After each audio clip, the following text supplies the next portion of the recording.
দর্শক দেশ এবং প্রবাসে এই মুহূর্তে যে যেখান থেকে আমাদের ইউটিউব চ্যানেলটি দেখছেন সবাইকে প্রীতি এবং শুভেচ্ছা জানিয়ে শুরু করছি আজকের প্রতিবেদন। তো দর্শক আপনারা দেখতে পাচ্ছেন যে আমার সামনে একজন সুন্দরী বোন বসে আছে। আজকে আমরা আসছি বোনটির জীবনের গল্প শুনবো। আপু আসসালামু আলাইকুম। ওয়ালাইকুম সালাম। কী নাম ভাই? জান্নাতি। তো জান্নাতি আপু, আজকে আমরা আসছি তোমার জীবনের গল্প শুনবো, একটু বলো।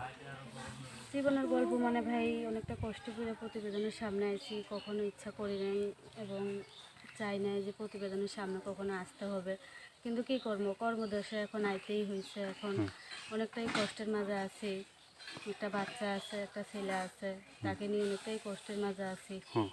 এখন এই কষ্টে এই বিপদের কালে এখন যাকে আমার পাশে থেকে যদি আমার দায়িত্ব নিয়ে আমার পাশে থাকে, সুন্দর একটু ভালো ব্যবহার করে এবং ভালো একটা সুন্দর মন নিয়ে যদি সে আমার পাশে থাকে, তাহলে আমি সারা জীবন আল্লাহ রহমতে তার পাশে থাকবো, ঠিক আছে।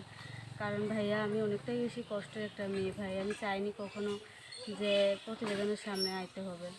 তখন কষ্টে পড়ে আইছি।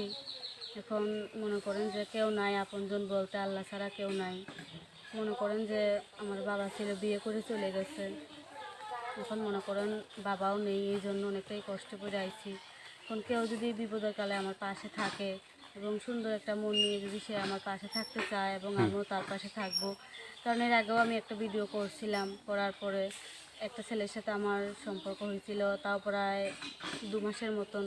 সে আমাকে অনেক ভালোই রাখছিল। রাখার পরে মনে করো খাওয়া পড়া দিত, অনেক সুখেই রাখছিল। কিন্তু রাখার পরে সেই ছেলেটার আবার মনে করেন যে একটা বউ আছে, 2টা সন্তান আছে। সেই ছেলেটার 2টা সন্তান ছিল, বউ চলে গেছিলো অনেক টাকা পয়সা নিয়ে বলে। তা আমি তাকে আবার বলছি যে ঠিক আছে, তুমি যদি বলো তাহলে তুমি তাকেও রাখতে পারো, আমাকেও রাখতে পারো, আমি তাকে বলছিলাম। তো সে বলছে তাহলে আমি রাখতে পারি। তো তারপরে আবার তার বউ চলে আসছে, এই জন্য সে আমাকে 2 মাস পরে সে আমাকে ফোন দিয়ে বলে কি যে জান্নাতি, আমি তো তোমার সাথে আর থাকতে পারবো না। কারণ এই কথাটা নিয়ে আমি আমার বউকে বলছিলাম যে আমি একটা মেয়েকে ভালোবাসছি, সেই মেয়েকে আমি বিয়ে করব, তুমি কি বলো? কারণ সে তো আমার অনেক ছোটোবেলার বউ। তো এই জন্য আমি তার জন্য তোমাকে ছেড়ে দিতেছি। তো তুমি যদি আমাকেই ছেড়ে দিবা, তাকেও তো তুমি খাওয়াইতে পারতা, তুমি তো তাকেও খাওয়াইতে পারতা, আমাকেও খাওয়াইতে পারতা। সে মনে করো এসে থাকে, সৌদি আরবে থাকতো সেখান তো এই থেকে। যে মানে যারা সৌদি আরবে থাকতো সেই ভাইয়ের সাথে মানে সম্পর্ক হলে এখন আর সম্পর্কটা নাই? না, সেই নাই। তো সম্পর্কটা নাই এখন জন্যই প্রতিবেদনের সামনে আসছি। আবার নাইলে যদি সে মানুষ থাকলে আমি আর আসতাম না। আবার যদি তোমার সাথে যোগাযোগ করতে চায় মানুষের, ঠিক আছে, দেশে বা দেশের বাইরে, তাহলে তোমার ফোনে জান্নাতের মনের কথা আপনারা জানতে পারবেন। তাহলে জান্নাতি আপু আর কি বলার আছে? ভাইয়া আপনাদের কাছে আমার একটাই অনুরোধ, ভাই কেউ যেন ওই লোকটার মতো আমাকে ধোকা না দেন, ঠিক আছে। আপনাদের যদি বউ থেকে থাকে, আপনাদের যদি অন্য কোনো মানুষ থেকে থাকে, ঠিক আছে, তাহলে আপনারা আমাকে আগেই বলবেন, ঠিক আছে, যে জান্নাতি দেখো আমার বউ আছে, বাচ্চা আছে।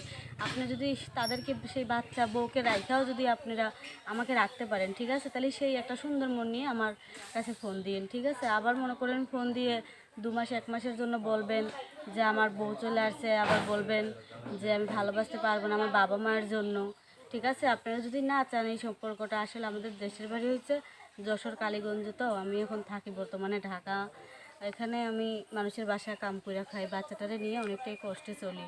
এই জন্য আমি আবার প্রতিবেদনের সামনে আসছি, আসার কোনো ইচ্ছা ছিল না, কিন্তু কি করব, কষ্ট করে আইতেই হয়েছে।